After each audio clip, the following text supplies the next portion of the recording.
Hello everyone, this is Kona, and thank you for tuning in to another TF2 commentary. Now in this video I'd like to talk about some of my unusual gaming habits, some of the weird ones. Some of them are specific to TF2, but some of them actually are just kind of gaming in general.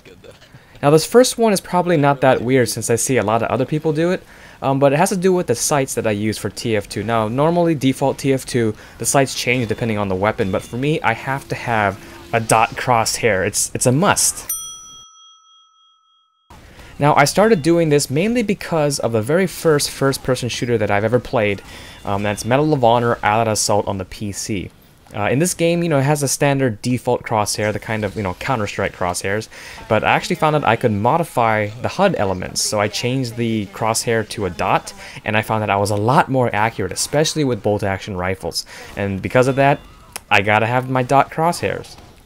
Now, if you're actually wondering how to get the crosshairs, in TF2 you can actually change them. Just go to the options menu, the multiplayer tab, and you can actually choose. Now, the dot ones are number 3 and number 5, I think. The other ones are kind of confusing for me, so I never really use them. I use only 3 and 5. Okay, now this next one is really weird because I see no one else do this. And it's that during the setup time of a round, I switch off to engineer and help other engineers upgrade their buildings. If I'm playing a class like Medic or Demoman where I sort of need to be doing something during the setup time, then I probably won't do this. But if I'm playing a class like Soldier, I'm going to be wasting my time rocket jumping during the beginning. So instead of doing that, I might as well be productive, switch to Engineer, and upgrade his teleporter or whatever's near spawn.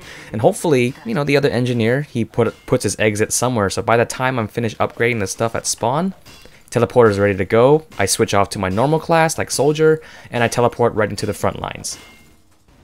This next one might affect a lot of those people who used to play a lot of Counter-Strike 1.6, and that's pressing the Q button a lot, especially when you're a sniper. The Q key is, by default, the key that you press when you want to switch back to your previous weapon, and in Counter-Strike 1.6, there was this thing with the sniper rifle, the AWP, where when you were scoped in and you shot, most people would hit the Q key or do a weapon switch to get out of the animation and reload faster. It's a little bit faster and gave you sort of an advantage in these sniper duels. I think they fixed that in Counter-Strike Go, so it doesn't seem to make a difference anymore. But that habit of doing that has carried over to TF2, and let me tell you, it does not help. You will see me sometimes kind of like, it would glitch out, or you'll see me take out my melee weapon, and it really slows you down in this game. So it's a really bad habit that I have to stop doing because sometimes it gets me killed.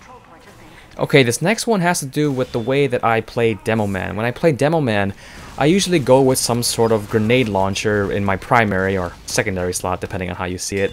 But I usually like to use some sort of charging shield, not as an offensive thing, but as a defensive thing. Sometimes it's important to just stay alive so you don't have to go through that dreaded respawn timer. And to do that when I'm playing Demoman, I'd just be, lobbing grenades and whatever, and if I remember low, I charge out of battle so that I can stay alive. Maybe get some health, regenerate, more ammo, and then go right back in. Although, in that case, I just missed the health. Now, some of you may know that my favorite class to play is a sniper, and it's mainly because of the Huntsman. I really like that kind of weapon where it's kind of like a high risk, high reward kind of a thing, kind of like bolt-action rifles back in the day when World War II shooters were really popular. Now, I kind of have this bad habit when playing with Huntsman to always go for these weird random taunt kills. This is sort of an act of desperation. If they ever get too close, I just kind of throw one out there and hopefully they'll run into it. By the way, I'm fumbling here because when they updated the way the taunt works, I can't throw out this taunt anymore really fast. I have to actually hit the key twice. It's kind of annoying because I really like taunt killing with the Huntsman because it has that stun, right? You can see how I just kind of throw it out. I'm hoping that they'll run into it. There's no guarantee.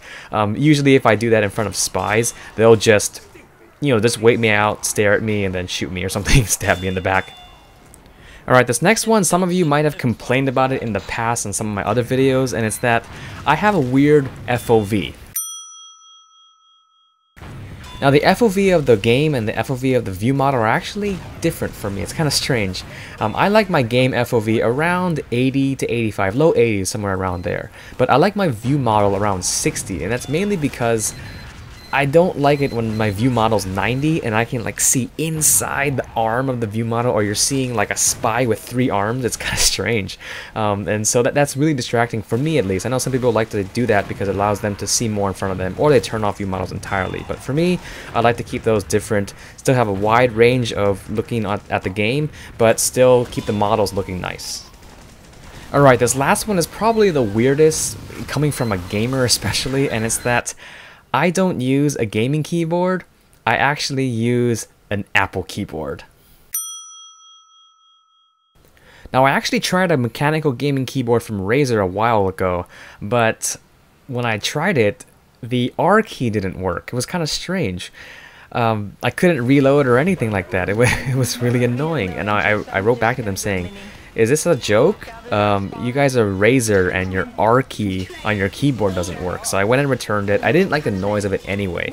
These things are really loud, and I don't really like to have all this clickety-clackety of the keys when I play. So I go with something I'm comfortable with, and I use a lot of Apple laptops. A MacBook Pro, MacBook Air and stuff. I grew up with that a lot. So I went with what I'm familiar with, which was an Apple product. So those are some of the weird gaming habits I have. I know they're kind of like unusual, but hey, it's what makes me me when I game. Now, my question for you guys is, what are your weird gaming habits? What do you guys like to do that kind of, you just gotta have it when you play, It's kind of unique or weird. Let me know in the comments below. Hope you enjoyed this video. Thank you very much for watching, and have a nice day.